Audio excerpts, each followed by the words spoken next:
Bismillahirrahmanirrahim.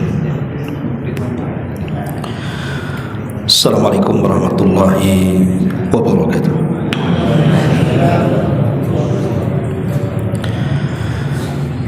Ya Abdillah wassalatu wassalamu ala Rasulillah wa ala alihi wa sahbihi wa mawalah wa la hawla wa la quwwata illa billahi wa ba'd. Alhamdulillah, segala puja dan puji hanya milik Allah subhanahu wa ta'ala. Salawat dan juga salam kita hadiahkan kepada Rasul kita Nabi besar Muhammad sallallahu alaihi wasallam. Pembahasan kita masih seputar fikih salat. Dan malam ini kita akan membahas tentang dua tempat dalam salat yang kalau kita berdoa di situ, maka dua tempat ini adalah tempat mustajab doa pada setiap salat kita, baik salat wajib ataupun salat sunnah.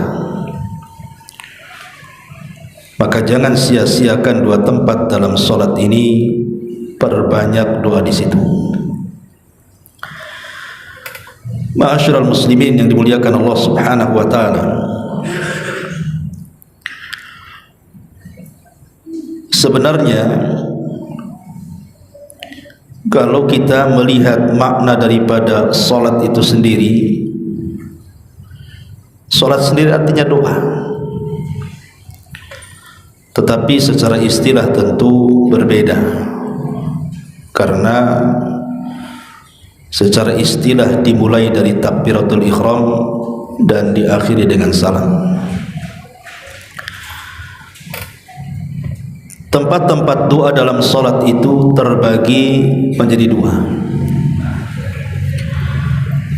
Yang pertama, tempat-tempat yang memang sudah ditentukan oleh Nabi sallallahu alaihi wasallam bahwa tempat-tempat itu harus berdoa dan doanya sudah ditentukan juga.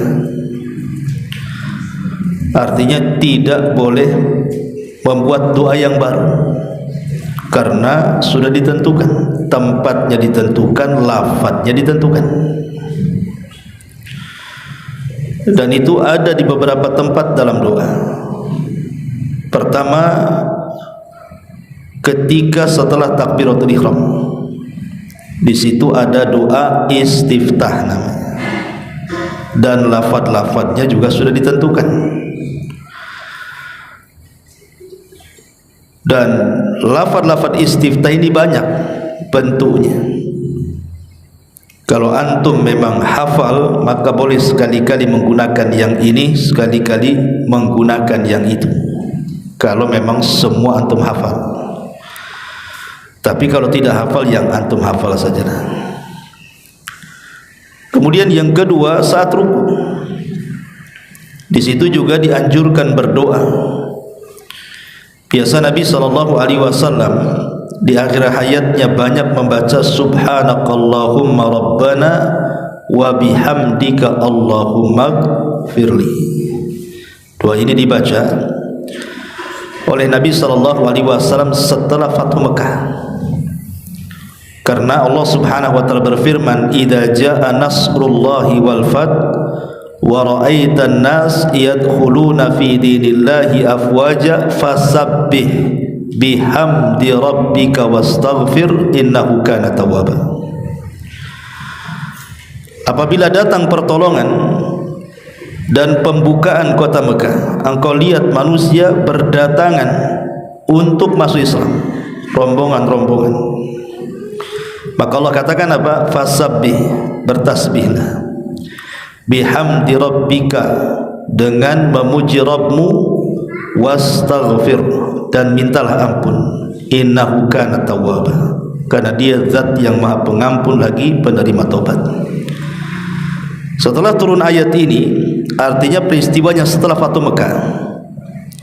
Maka di ujung-ujung hayat Nabi SAW, apabila beliau ruku, beliau selain membaca Subhan Rabbil Azim, beliau membaca doa Subhanakallahumma Rabbana wa bihamdika Allahumma firli. Karena di situ Subhanakallah artinya fasabbih.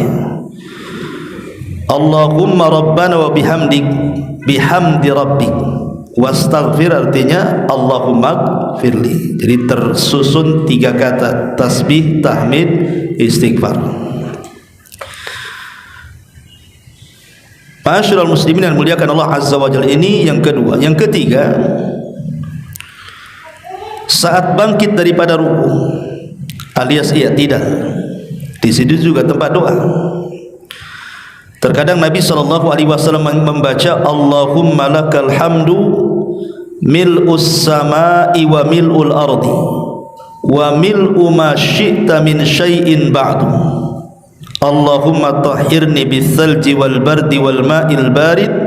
Allahumma tahhirni minadh dhunubi wal khataya kama yunaqqadh thawbul abyadu minal wasakh. Kadang Rasul membaca doa juga ketika i'tidal. Kemudian yang nomor 4, di antara 2 sujud, terkadang Nabi SAW berdoa Allahumma gfirli warhamni wazburni wahdini warzuqni, bagaimana riwayat Imam Tirmidzi dan disahihkan oleh Syekh Nasiruddin Al-Albani rahimahullahu ta'ala. Kemudian yang kelima, terkadang saat membaca Al-Quran, apabila berkenaan dengan ayat-ayat azab, maka terkadang Nabi SAW berdoa supaya dilindungi dari azab Allah. Atau terkadang lewat ayat-ayat rahmat, maka Rasul berhenti kemudian meminta rahmat dari Allah Subhanahu wa ta'ala. Dan itu sebagaimana riwayat Imam Abi Dawud dan disahihkan oleh Syekh Nasiruddin Al-Albani juga dalam Sahih Abi Dawud. Kemudian juga yang keenam, doa saat kunut nazilah. Tetapi doa saat kunut nazilah ini sesuai dengan peristiwa apa yang berlaku, maka namanya kunut nazilah. Dari sini Al-Hafidz Ibnu Hajar rahimahullahu ta'ala, Al-Hafidz Ibnu Hajar rahimahullahu ta'ala, kemudian beliau meringkas doa-doa dalam salat itu. Kata beliau, yang pertama setelah takbiratul ihram, yang kedua saat i'tidal, yang ketiga saat ruku, yang keempat saat sujud, yang kelima saat di antara 2 sujud, yang keenam di akhir tasyahud akhir.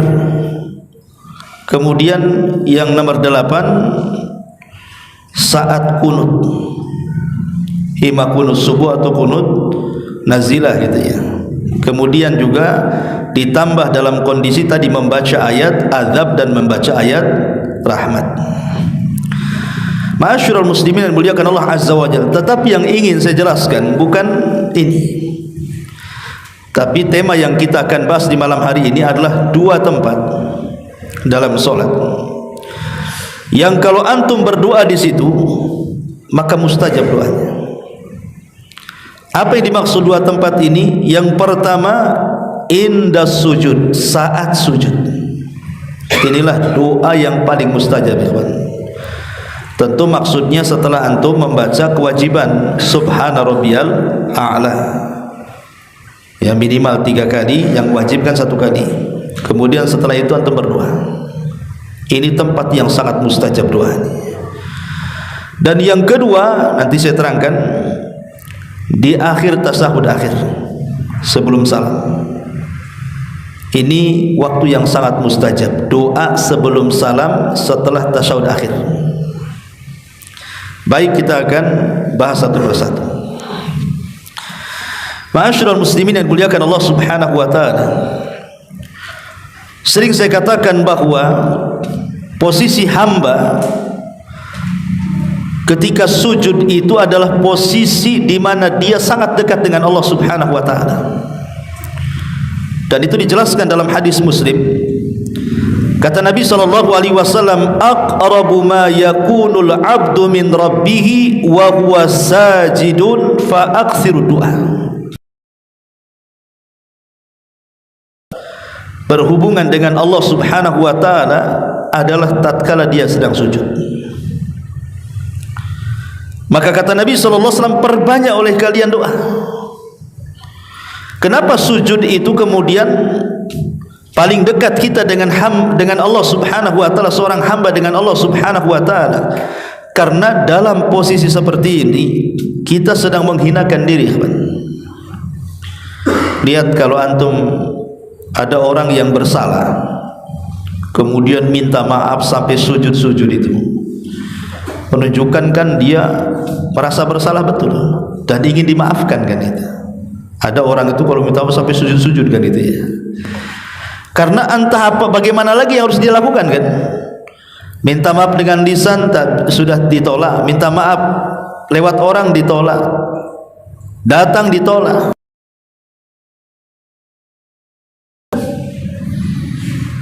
Itu sesama makhluk saja kadang-kadang kalau sudah tidak bisa lagi, bahasanya sudah enggak ada lagi cara minta maaf, terkadang sampai sujud.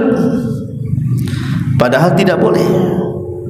Tidak boleh kita ini meminta maaf kepada makhluk dalam posisi sujud. Karena sujud itu ibadah. Tidak boleh diberikan kepada makhluk. Sujud itu hanya boleh diberikan kepada Allah. Kenapa demikian? Karena di antara anggota badan kita dari kepala sampai kaki, yang paling mulia itu adalah wajah. Yang paling mulia itu wajah. Makanya kenapa Rasul melarang tidak boleh memukul wajah. Lah ketika kemuliaan manusia atau di tanah menunjukkan apa? Dia sedang qimmatut tadzallul, puncak dari penghambaan seorang hamba kepada Allah. Itulah puncak penghambaan seorang hamba itu, ketika meletakkan sesuatu yang sangat terhormat diletakkan di paling rendah. Makanya wajar kalau seandainya dalam posisi seperti itu seorang hamba dekat dengan Allah Subhanahu wa taala. Dalam hadis Muslim yang lainnya Nabi SAW mengatakan, ala wa inni nuhitu an aqra'al Qur'an raki'an aw sajidan. Ingatlah aku dilarang oleh Allah untuk membaca Al-Quran saat ruku dan sujud. Fa ammar ruku fa'azzimu fihi rabb. Adapun dalam kondisi ruku, agungkan Allah di situ. Wa amma sujud, adapun sujud, fajtahidu fid du'a faqaminun an. Berdoalah sungguh-sungguh, karena disitulah pengijabahan Allah akan langsung diberi. Hampir-hampir tidak ditolak doa orang yang sedang sujud itu. Maka jangan sampai setiap posisi sujud dalam solat kita lewatkan begitu saja. Apalagi memang kondisi sujud itu adalah kondisi yang setan paling tidak suka melihat kita. Jadi dalam gerakan solat dari takbiratul ihram sampai salam itu, posisi yang paling tidak disukai setan itu dalam posisi sujud.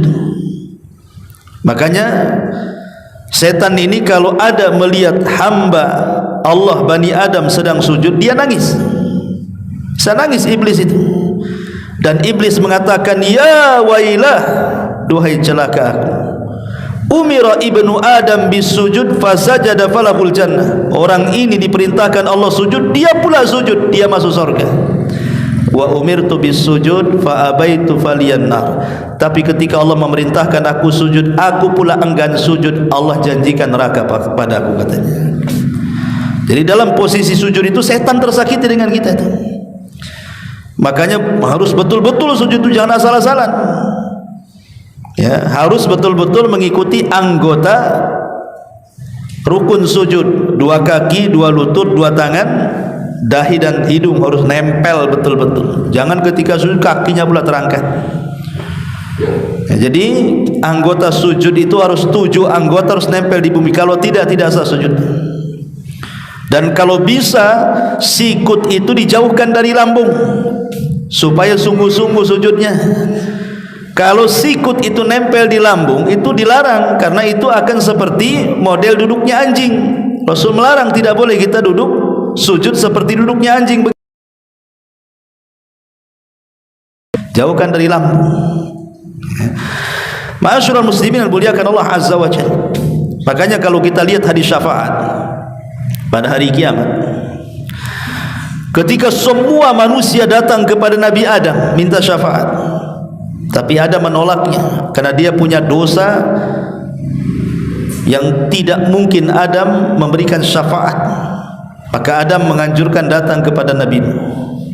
Nuh juga tidak sanggup berikan syafaat. Nuh menganjurkan datang kepada Nabi Ibrahim. Ibrahim tidak sanggup. Ibrahim menganjurkan datang kepada Nabi Musa. Musa tidak sanggup. Dianjurkan kepada Nabi Isa. Isa pun mengisyaratkan kepada Rasulullah. Maka Nabi SAW mengatakan, analah, kan ku coba. Maka Nabi pun kemudian menghadap Allah. Apa yang dilakukan Rasul? Sujud. Ya. Nabi SAW langsung sujud. Lama sujudnya. Sampai kemudian Allah Subhanahu wa taala mengatakan kepada Nabi sallallahu alaihi wasallam, "Irfa ra'saka ya Muhammad, sal tu'ta, qul tusma, ishfa tushaffa." Angkat kepalamu wahai Muhammad, mintalah kau diberi, bicaralah kau didengar, mintalah syafaat, ku beri kau syafaat. Artinya Nabi sallallahu dari syafaat sujud dulu. Karena memang posisi itulah permintaan kita akan mustajab, dijabah oleh Allah Subhanahu wa taala. Maka sayang kalau seandainya kemudian lewat macam-macam solat kepada kita, tapi satu sujud pun kita tidak berdoa kepada Allah Azza wa Jalla. Sayanglah kan begitu. Apalagi antum yang ada masalah keluarga, masalah ekonomi, masalah kesehatan. Ini kan waktu-waktunya kita mengeluh kepada Allah Azza wa Jalla. Kapan lagi kita mengeluh? Itulah waktu yang tepat.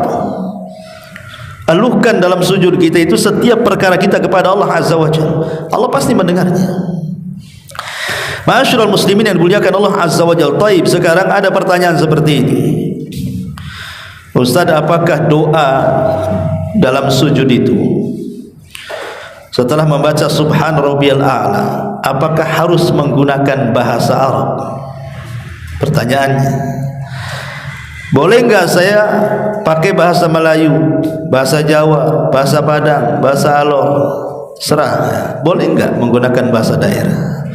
Atau harus bahasa Nusantara, Indonesia? Intinya boleh enggak berdoa selain bahasa Arab? Maka para ulama mengatakan, idza kana al-musalli yuhsinu ad-du'a bil lughatil arabiyyati fala yajuzu lahu ad-du'a bi ghairiha. Kalau dia memang lancar bahasa Arab, pandai berbahasa Arab, maka tidak boleh dia berdoa dengan selain bahasa Arab. Kalau antum sudah belajar bahasa Arab, bisa lah kan antum mengutip doa-doa Quran, doa-doa hadis, atau mungkin doa yang antum rangkai di bahasa Arab kan, begitu kan, maka itu lebih baik lagi. Lakin akan tetapi idza kana al-musalli ajizan anid du'a'i bil lughatil arabiyyati fala mani'a minad du'a'i bil lughatihi. Tapi kalau memang orang yang salat itu lemah, orang awam, tidak bisa suruh bahasa Arab, ngaji pun tak tahu, suruh bahasa Arab makin tak bunyi, ya. Kalau memang dia tidak fasih, tidak memang jahil, tidak bisa, seorang itu berdoa dengan bahasa masing-masing, tidak ada masalah, bahasa masing-masing. Walaupun tidak syak lagi, ikhwatul fillah muliakan Allah Azza wa Jalla, memang di sini ada khilaf ulama, ada khilaf tajam di antara ulama, apakah dalam salat itu harus menggunakan bahasa Arab atau tidak. Dalam mazhab Malik memang tidak boleh. Dalam mazhab Malikiyah tidak boleh kecuali bahasa Arab. Tapi pendapat yang kuat wallahu alam bahwa boleh kita ini berdoa dengan bahasa selain bahasa Arab bagi yang tidak pandai berbahasa Arab. Saya akan sebutkan alasannya. Satu, karena doa di dalam sholat itu bukan rukun, bukan wajib. Ya, yang wajib itu kan subhana rabbiyal a'lanya. Tapi selepas itu doanya tidak masuk kewajiban, tidak masuk rukun. Artinya ketika ini bukan wajib, ini bukan rukun, berarti boleh seseorang tidak harus menggunakan bahasa Arab. Ya, ini menurut pendapat yang kuat wallahu a'lam. Yang kedua, bahwa perkataan haramnya menggunakan selain bahasa Arab yang dikemukakan oleh mazhab Maliki itu tidak ada dalil sama sekali. Tidak bolehnya menggunakan bahasa lain. Kemudian yang ketiga, bahwa Allah Subhanahu wa taala menciptakan annallaha huwal khaliqul lughat jami'an. Allah yang menciptakan semua bahasa. Yang menciptakan bahasa siapa? Allah. Ya. Sehingga kemudian tidak mesti kemudian kalau doa selain bahasa Arab itu tidak menunjukkan mengagungkan Allah. Tidak mesti mengagungkan Allah, kan tidak mesti bahasa Arab. Bahasa selain Arab saja bisa mengagungkan Allah Subhanahu wa taala.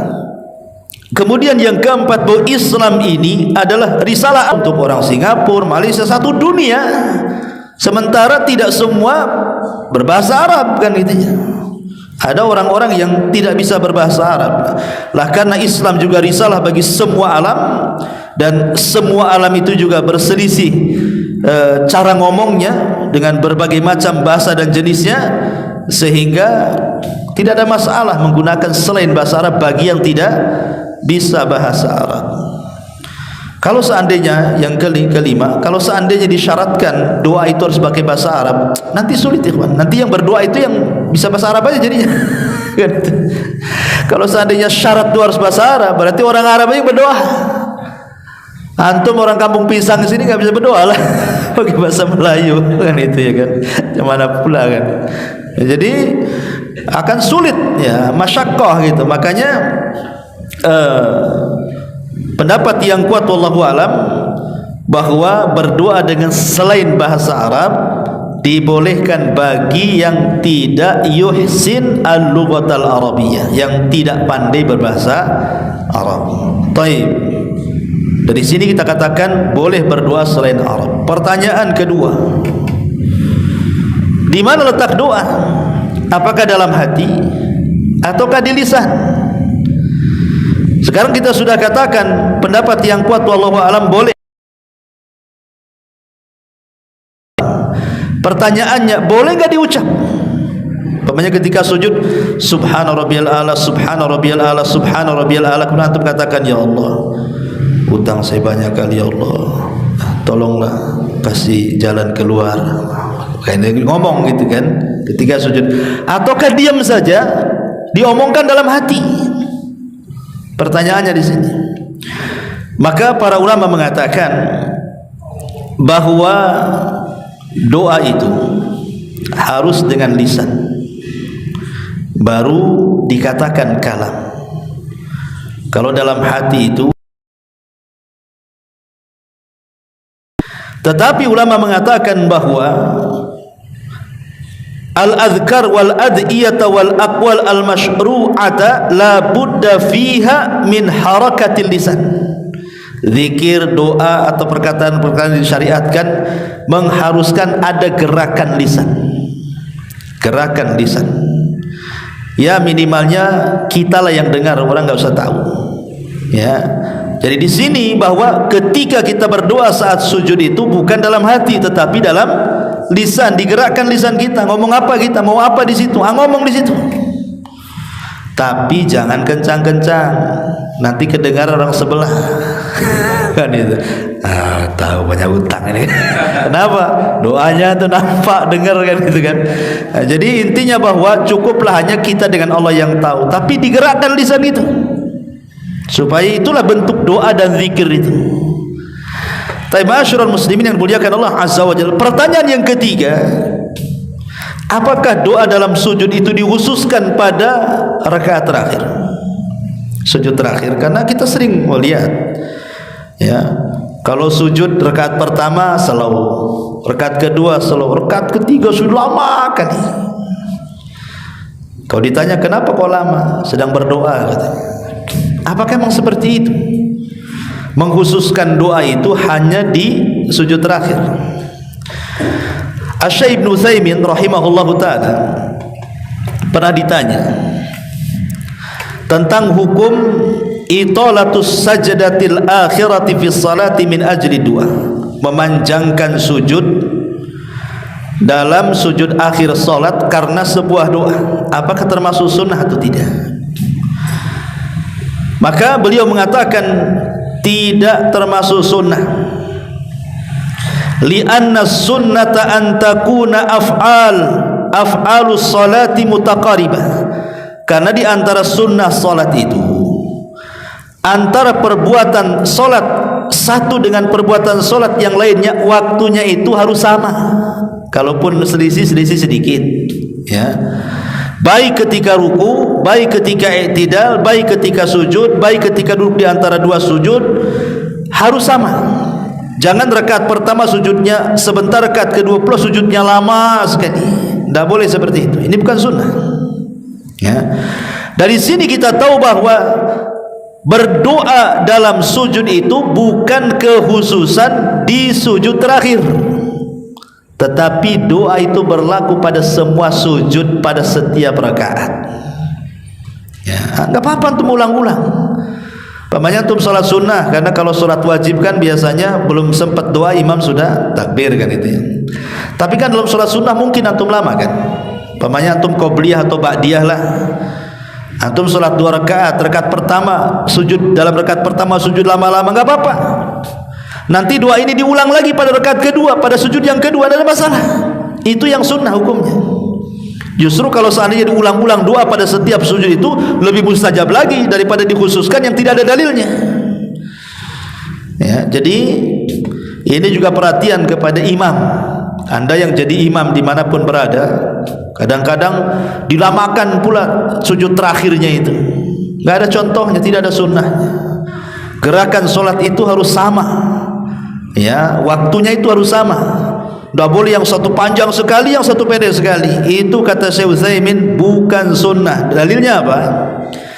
Dalilnya adalah dari hadis Bara bin Azib radhiyallahu an. Kanat salatu Rasulillah sallallahu alaihi wasallam wa ruku'uhu wa idza rafa'a ra'sahu minar ruku'i wa sujuduhu wa ma baina sajdataini qariban minas sawa, katanya.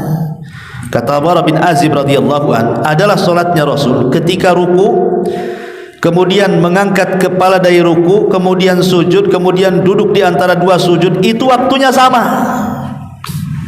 Dari sini apa? Tidak boleh memanjangkan yang satu, memendekkan yang lain, gitu maksudnya. Kalau ingin berdoa, ya berdoa pada setiap sujud lah. Dan ini sangat mustajab kan gitu. Kenapa harus ditentukan di akhir sujud? Ma'asyiral muslimin yang dimuliakan Allah Azza wa Jalla, inilah di antara keajaiban doa di dalam sujud. Lah sujud sendiri walaupun tidak berdoa ikhwan, itu keutamanya banyak. Anggaplah antum hanya membaca kewajiban saja, subhana rabbiyal a'la. Sujud sendiri, kata Nabi SAW, tadi saya sebutkan, itu posisi paling dekat dia dengan Allah. Kemudian yang kedua, bisa menggugurkan kesalahan-kesalahannya, dicatat kebaikan-kebaikannya, diangkat derajat-derajatnya. Dan itu berdasarkan hadis Abi Dzar Al-Ghifari radhiyallahu an yang disahihkan oleh Syekh Nasiruddin Al-Albani rahimahullahu taala, man sajada lillahi sajdah kataballahu lahu biha hasanah wa hutta anhu biha khati'ah wa rufi'a lahu biha darajah. Siapa yang sujud satu kali, Allah catat satu kebaikan, Allah hapus satu kesalahan, Allah angkat satu derajat.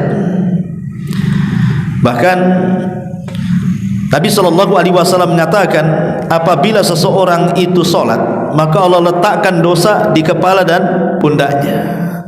Apabila dia sedang ruku, maka dosa yang di pundaknya jatuh. Apabila dia sedang sujud, maka dosa yang di kepalanya jatuh.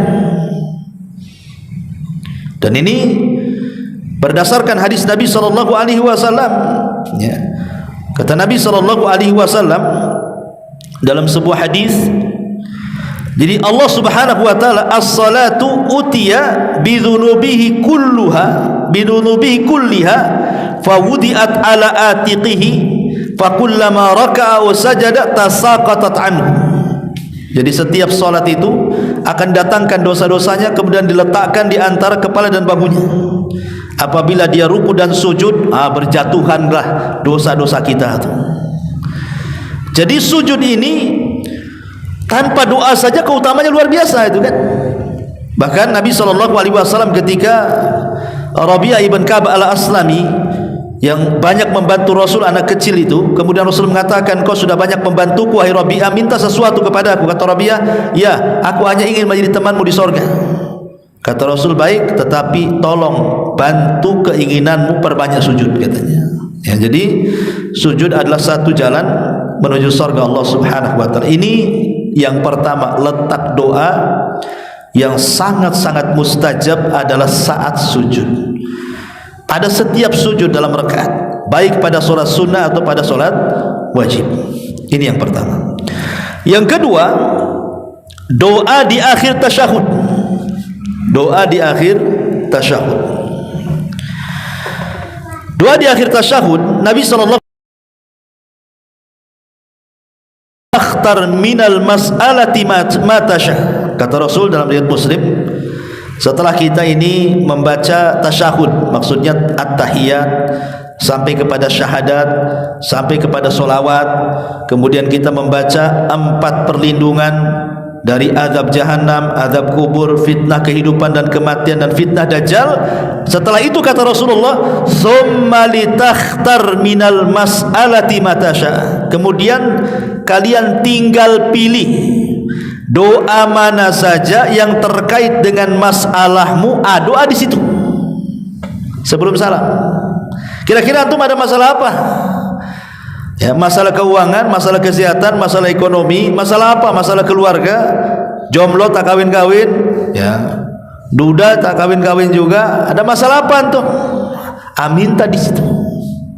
Minta di situ, ya Allah, carikan aku jodoh yang cantik, yang kaya, yang nasab, yang ustazah. Ana pun mau kalau gitu. Jangan anda. Ya enggak masalah kan gitu ya. Enggak masalah, mintalah doa kepada Allah Azza wa Jalla. Tidak ada yang mustahil bagi Allah Azza wa Jalla. Ya.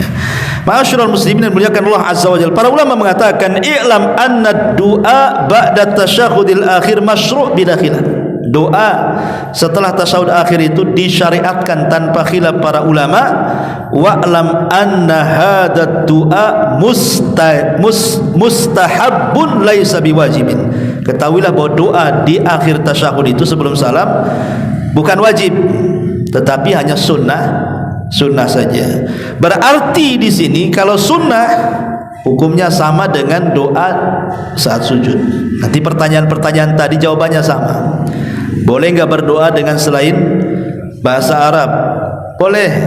Ya, kalau dalam sujud saja boleh, berarti di akhir tasyahud boleh, kan begitu ya. Kemudian juga dalam hati ke di lisan, ya di lisan lah. Cukup digerakkan lisan kita, dan dilakukan setelah melakukan kewajiban dan rukun. Ya, rukun-rukun dan wajibnya dulu yang dibaca, jangan sibuk dengan yang sunnah. Itu maksudnya ya. Berarti perhatikan dari at-tahiyatulillah, kemudian syahadat, kemudian solawat. Nah itu kan ini yang rukun nih, yang rukun, karena dalam tasyahud akhir bacaan-bacaan tasyahud itu jadi rukun. Lain kalau tasyahud awal wajib. Ya, kalau yang terakhirnya sudah saya jelaskan mana rukun mana wajib ya. Tetapi kalau doa perlindungan yang dari 4 itu sunnah saja. Sunnah dibaca nggak apa-apa, nggak dibaca nggak ada masalah. Ya. Nah, setelah itu kemudian ada doa sesuai dengan kehendak kita, itu juga sunnah. Kan sayang itu udah last sholat kan gitu ya, masa ditinggalkan ya doa. Itu kan waktu-waktu yang mustajab di situ sebelum salam ketika tasyahud akhir itu, maka jangan ditinggalkan. Ma'asyiral muslimin yang muliakan Allah Subhanahu wa taala, saya kira ini yang bisa saya sampaikan, Iwan. Saya ada acara nih malam ini, mungkin tergesa-gesa. Mudah-mudahan ada manfaatnya. Subhanakallahumma wa bihamdika asyhadu an la ilaha illa anta astaghfiruka wa atubu ilaik. Allahu ta'ala. Assalamualaikum warahmatullahi wabarakatuh.